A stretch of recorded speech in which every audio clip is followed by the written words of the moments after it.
Everyone I know has asked the question when they read the Torah with so much emphasis on the patriarchs, the Avos, Avraham, Yitzchak, and Yaakov.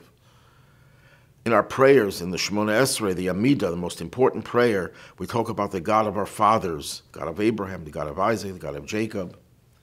What about the matriarchs? Why don't we mention the matriarchs? Sarah, Rivka, Rachel, and Leah. It would seem that it was to imply that the matriarch's role was not that important. It was secondary to the role of the patriarchs.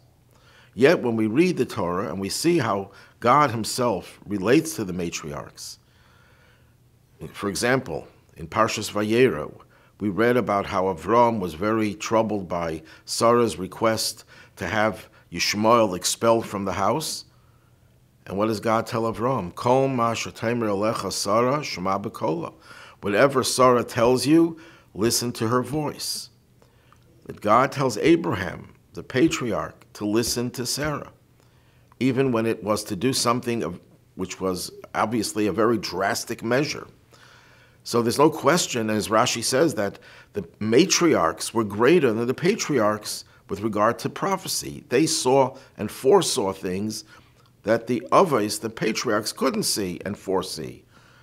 So on a certain level, at least on a certain level, maybe in many levels, the matriarchs were superior to the patriarchs.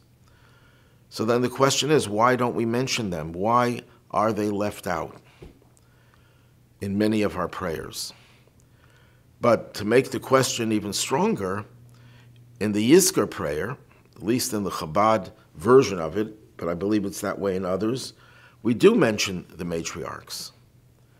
So then why over there are the matriarchs mentioned, whereas in the Amidah, matriarchs are not mentioned?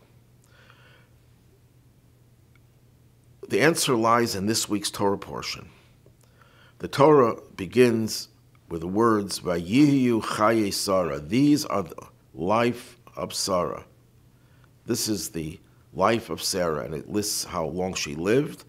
And right after that, it talks about how she passed away, how Abraham came to bury her and to eulogize her, how he purchased the cave of Machpelah for her burial, and then after that, how Abraham remarries, and he has a wife called Keturah, and she bears him 6 sons, and how he sends away the sons.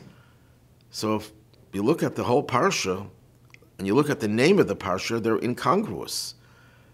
As the Rabbi asked, the name of the parsha is the life of Sarah, and what is the parsha about? It's all about her passing and the aftermath of her passing and the result of her passing.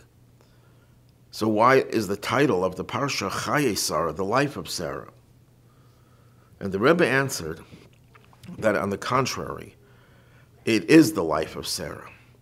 Because when we look as to what Sarah's life was all about, we realize that came to fruition precisely after her passing. Then we saw what her life was really all about.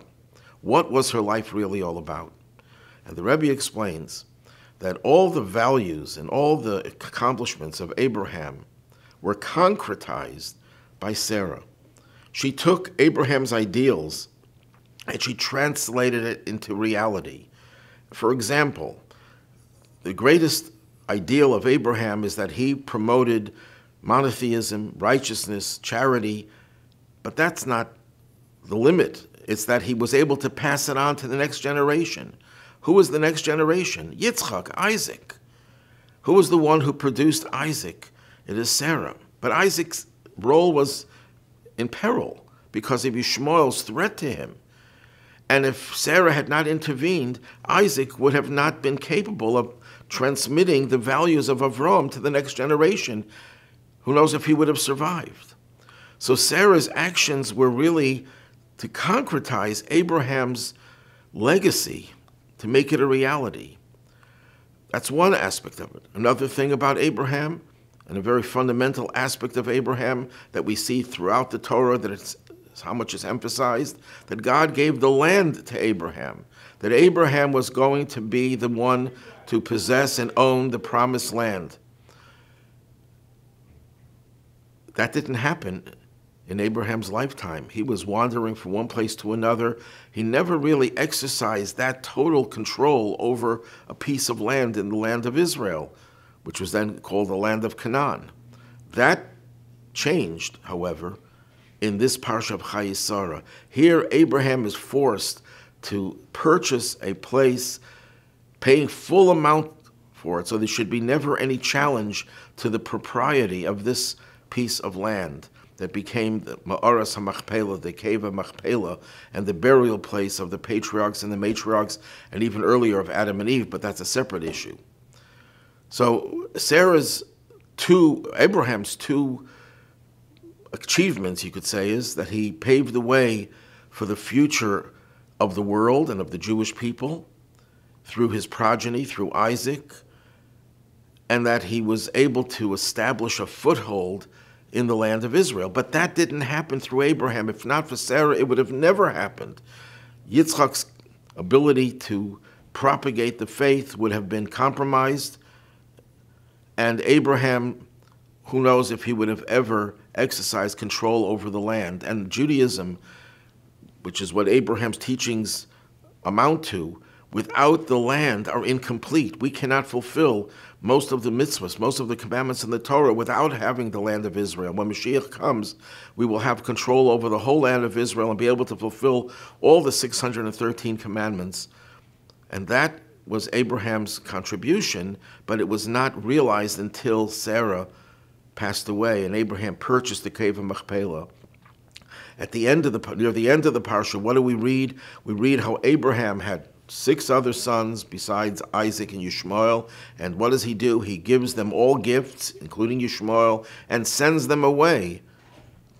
Sarah's realization that Abraham's legacy cannot be inherited by his other children because that would water down and compromise the whole process. That came to fruition in the aftermath of Sarah's passing. And therefore, justifiably, this parsha is called the life of Sarah, because this dramatized what her life was all about. Now we can understand why we focus on the patriarchs and not the matriarchs, not, God forbid, to diminish their value, diminish their role and contribution, but on the contrary, that their contribution is one and inseparable from the patriarchs, without the matriarchs, the patriarchs would have been wasted. Their value, their contribution would have dwindled, would have dissipated. So when we say patriarchs, we mean patriarchs and matriarchs. Yes, the matriarchs had their own independent value and holiness that is separate from the patriarchs, but that's secondary to the role of the patriarchs as the progenitors of the Jewish people, and therefore they are inseparable from them. And the prayer of Yizkor, perhaps, this is just a suggestion, prayer of Yizkor, we're asking God to remember their souls, and by extension to remember us, and in a favorable way. We want to invoke God's role, not just as our father, but also God's role as our mother. God is referred to as, of course, our Father, Avinu, Malkeinu, our Father, the King, but he's also referred to as the Shekhinah, the Divine Presence. When we read on Rosh Hashanah about the mother of Sisera, we read about her crying, which is the basis for the shofar sounding. We invoke the idea of the mother, because the cry of a mother, we talk about Rachel Mevaka, Rachel cries for her children. That cry that God feels is what we want to invoke when we say the Yizkor prayer. But by no means does Judaism in any way diminish the value and the importance of the matriarch's contribution, in many ways even superior to that of the patriarchs. We are living in the last days of exile, preparing for the Messianic age, and we're told that in the Messianic age, the role of the women will be magnified. Eshes Chaya Lateres Baila, the woman of valor, will be the crown of her husband.